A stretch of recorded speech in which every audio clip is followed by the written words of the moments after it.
बच्चों, अब हम लोग बात करते हैं पोरीफेरा। इसको समझते हैं कहानी से। सोचिए अगर आपके घर में एक ऐसी मशीन हो जो बिना बिजली के पानी साफ करे। तो समुद्र में ऐसा ही एक जिंदा मशीन रहती है। क्या आप उसे जानते हैं? बात हम लोग करने जा रहे हैं स्पंज की, यानी पोरीफेरा की। दिखने में बहुत सिंपल, लेकिन काम ऐसा कि बड़े बड़े मशीन भी फेल। तो चलिए समझते हैं एक छोटी सी कहानी से। एक दिन एक बहुत छोटी मछली का बच्चा था, उसका नाम था निम्मू। बहुत परेशान था।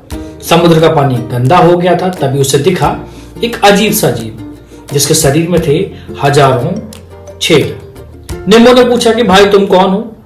स्पंज बोला, मैं हूं समुद्र का सफाई कर्मचारी, या आप मुझे कह सकते हैं नेचर का फिल्टर।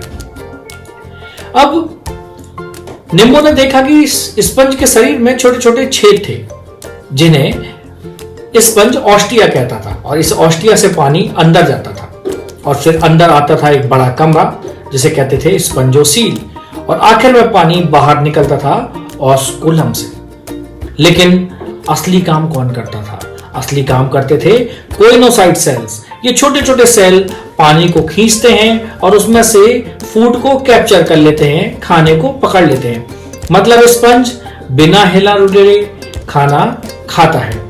लेकिन स्पंज के अंदर होता है एक मजबूत ढांचा, या आप कह सकते हो उसका स्केलेटन। वो बना होता है स्पिक्यूल्स या स्पॉन्जिन फाइबर्स का, जो उसे शेप और सपोर्ट देते हैं। और सुनो, ये तो और भी कमाल है, स्पंज हर्माफ्रोडाइट होता है। मतलब एक ही शरीर में मेल और फीमेल दोनों आपको मिलने वाले हैं। इसके बच्चे सीधे बड़े नहीं होते बेटा। पहले एक छोटा लार्वा बनता है जो पानी में तैरता है, फिर जाकर एक बड़ा स्पंज बनता है।